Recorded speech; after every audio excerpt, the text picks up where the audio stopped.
Hi, I'm Mary Beth Temple, and I like to do a lot of projects with vinyl. However, vinyl can be a little sticky, and it's really difficult sometimes to get it to feed smoothly through the machine.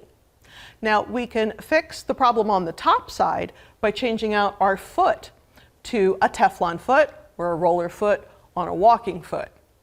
But to solve the problem on the bottom, the easiest way is to put some strips of tissue paper under your work before you sew.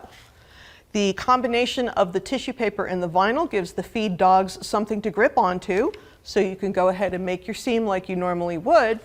And when you're done, all you have to do is rip that tissue paper off, and your seam is neat and exactly where it needs to be. Now you have a nice, neat seam without jamming up your machine.